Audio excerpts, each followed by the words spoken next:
Hello again, it's Friday the 27th of June and today we are leaving Alverna, cycling to Nijmegen to catch the train to Rotterdam. We are taking in this beautiful countryside and peaceful space for the last time this year. We really hope to return to this part of the Netherlands soon. We travel slowly into Nijmegen, admiring and taking full advantage of this amazing cycling infrastructure that makes travelling by bike so relaxing.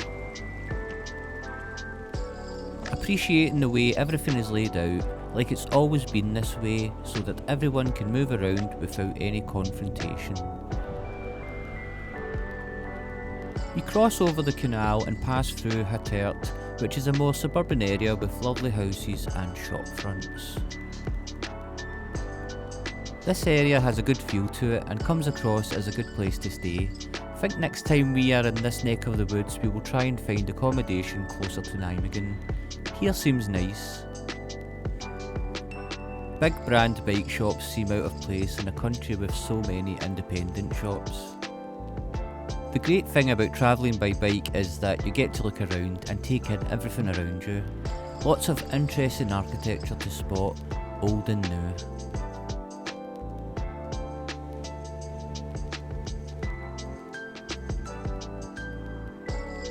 The streets and cycle lanes start to get busier as we get closer to the centre.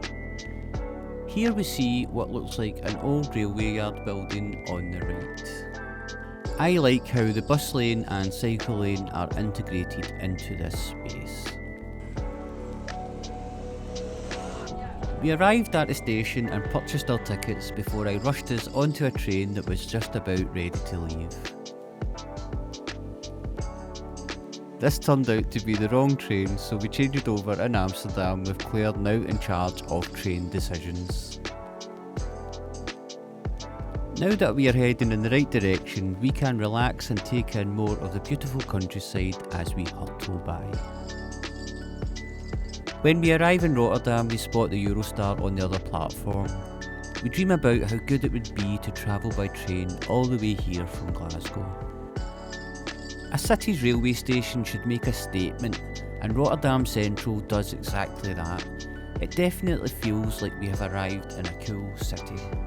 The first thing I notice is that the cycling infrastructure is a bit different here compared to other places in the Netherlands that I've visited, and there are a few similarities to Glasgow, my home city.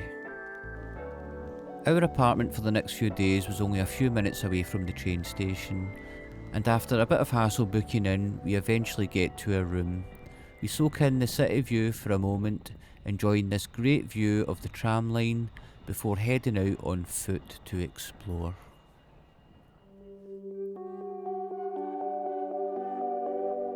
These are the Rotterdam cube houses, and they were designed by architect Piet Blom. They were built between 1982 and 1984. The complex includes 38 cube homes and commercial spaces that are structured as an urban forest. Each cube is tilted at a 45-degree angle on top of a pylon resembling trees. It must be really strange living here, as there were lots of tourists walking around, including ourselves. I really like the design of the whole complex and enjoyed walking around as it feels like a really calming space.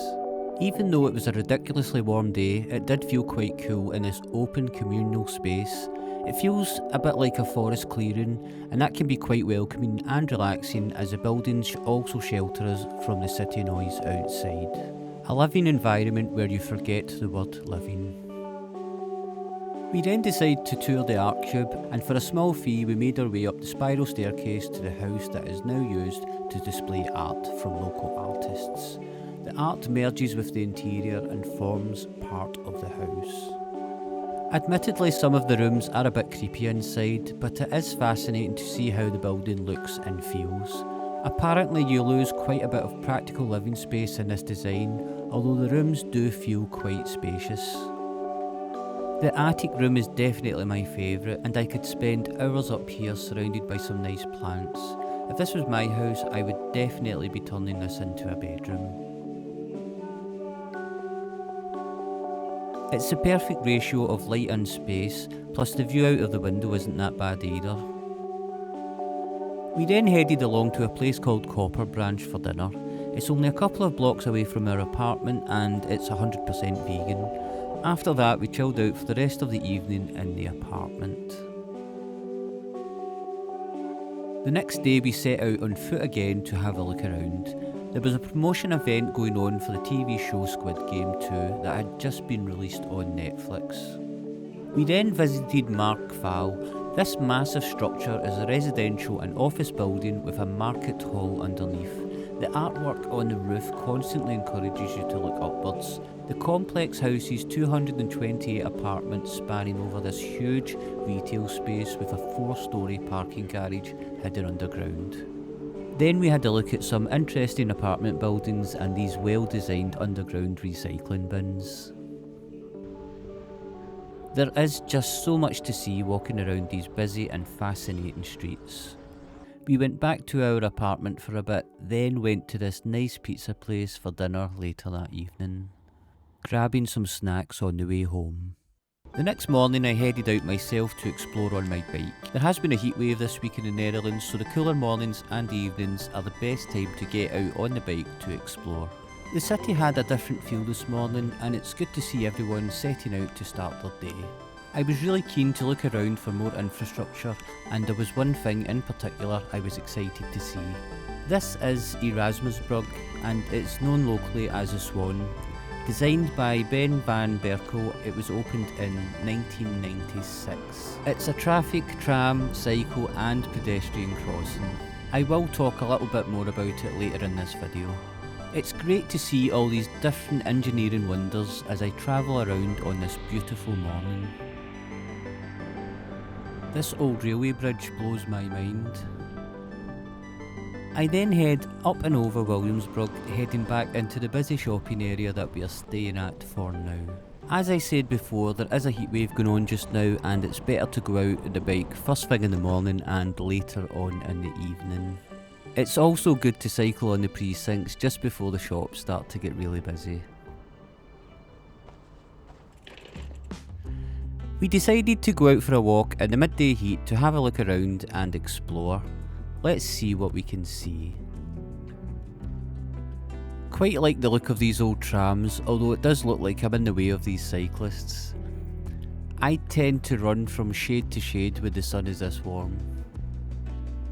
For me, Rotterdam feels like a city where you can just people watch all day.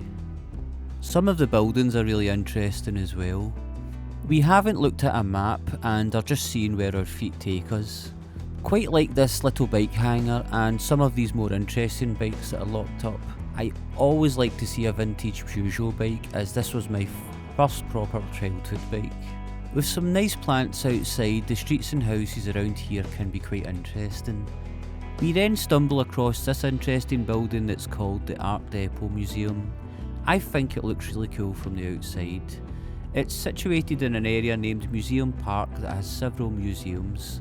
We then continue to walk and take in some of the interesting buildings. This one was interactive and I couldn't help myself. We then passed by the Maritime Museum and this had some really interesting structures dotted around the harbour outside. Further along we spotted this cool car as well as these people learning to surf at the water park. Can you see the turtle in the water here? Later that evening, when it was cooler, I decided to head out on the bike again to have a look around. The evening light was great and I had to go over the Erasmus bridge again as I find it really fascinating. The city just looks so cool from here and this warm summer evening just made it feel extra special. Moving around freely with everyone else and not getting in anyone's way, exploring a city with zero stress and getting exercise at the same time. What's not to like about that? The sun was casting great shadows and reflecting off the buildings perfectly. Everything just feels so chilled moving around here. Even when you do end up on the roads, it's guaranteed that you will be treated with respect by drivers who know what it's like to travel by bike. I headed back to the apartment after having a very satisfying cycle around the city, with my only disappointment not flying the drone. Tomorrow I'm going to put that right. The next morning we both headed out on the bikes. I was keen to show Claire the bridges that I had now visited a couple of times and share the route that I had used to cross over them to see the city from a different viewpoint. Yet again, it was going to be a perfect day and the sun was out in its full glory. When we arrived at the bridge, I noticed it was opening to let a boat sail through. I excitedly rushed ahead to get some shots of it fully open and in action. This was the first time I had seen it like this and would never have guessed the road to lift up the way it does. Absolutely amazing. Everyone then carries on with their day after the minor inconvenience. I could just imagine that not being as fun in the middle of winter. Claire had been caught up in the wave coming off the bridge, so after regrouping we carried on with the loop that I cycled the day before. So far this trip we had both taken turns with a terrible head cold that was now clearing away. It was great to be out on the bikes together again, taking in the sights and enjoying these new experiences together. I wait with the bikes as Claire gets a few things in the shop before we head back to the apartment. We always race each other when folding the bikes and my honey wins every time. Although today it looks like a draw. One of the elevators has been out of order since we arrived, so it was a breath of fresh air to see no one queuing and get on straight away. We relaxed in the apartment for a bit before heading back out for a walk around, this time taking the stairs. There's lots of interesting things to get shots of around this area, and I think the place looks quite cool. These bubbles look like you could just pop them.